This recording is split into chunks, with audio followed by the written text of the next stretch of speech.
Iyi ni Cooking Fame, tubahaye ikaze.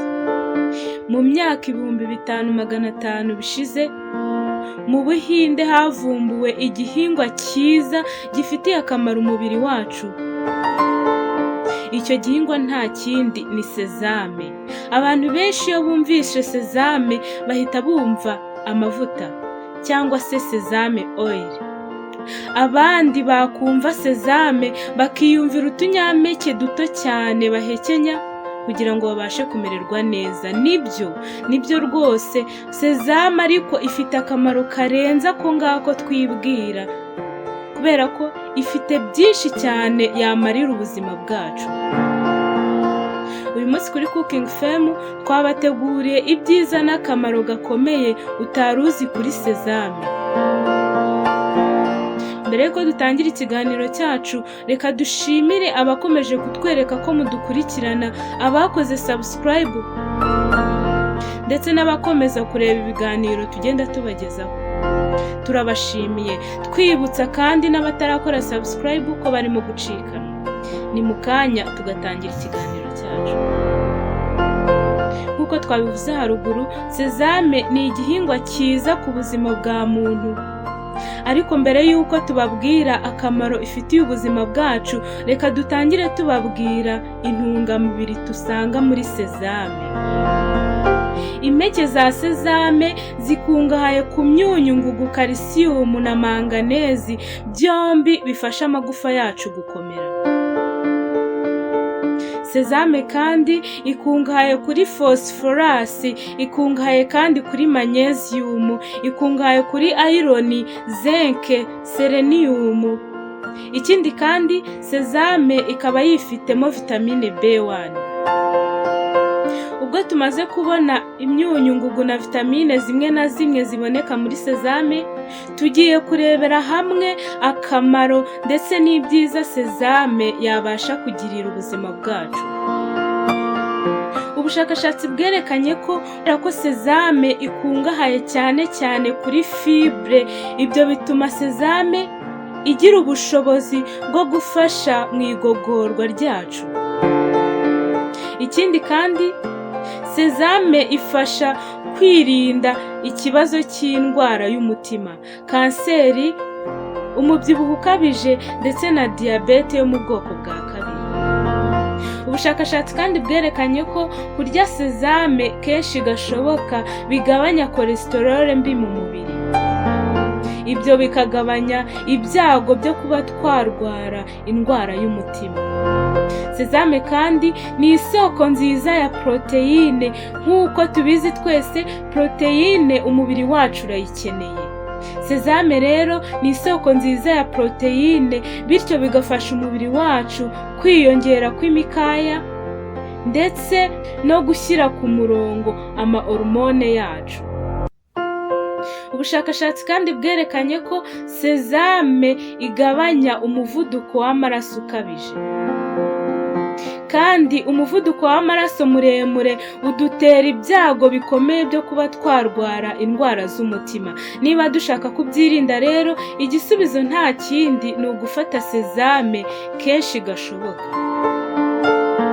Ubushakashatsi kandi bwerekanye ko kurya sezame bikomeza amagufa, kubera ko sezame zikungahaye kuri calcium ndetse na magnesium.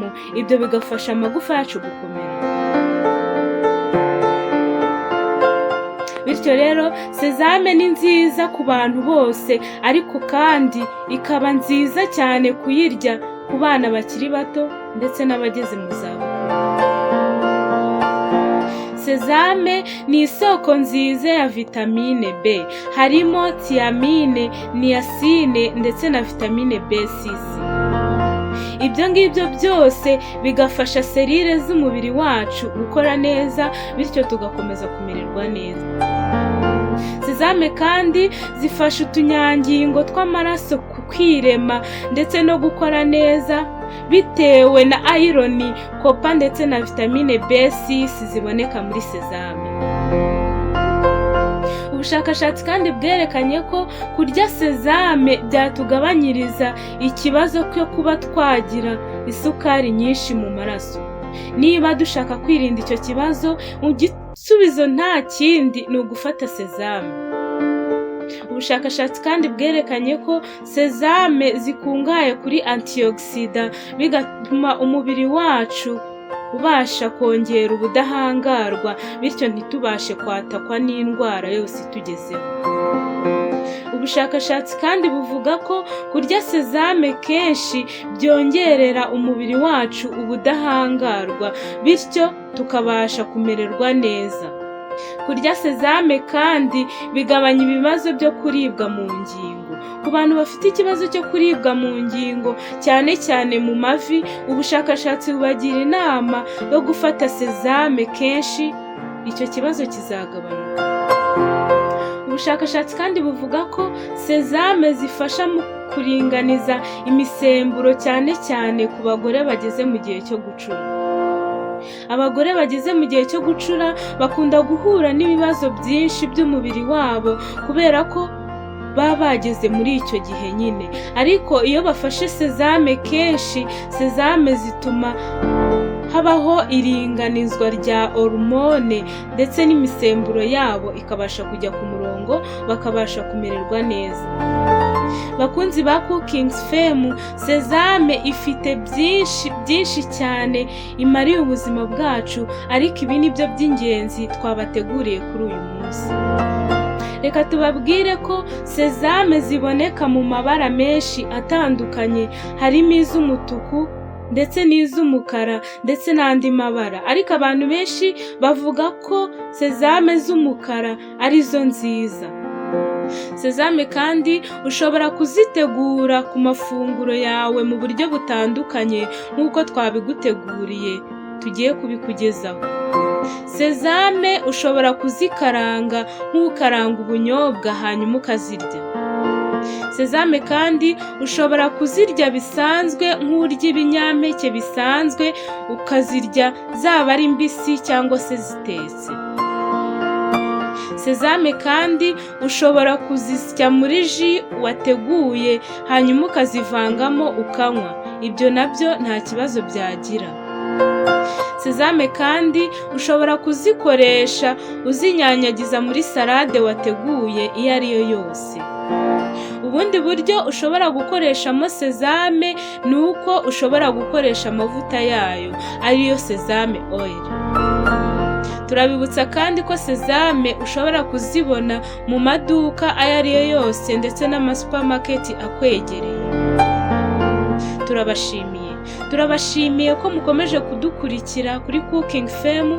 Turabashimiye kandi ko mukomeje gukora subscribe no kutwereka ko mudukurikira. Turongera kwibutsa kandi abatarakora subscribe ko muri gucikana. Murakoze, mukomeze kugira ibihe byiza. Turabakunda.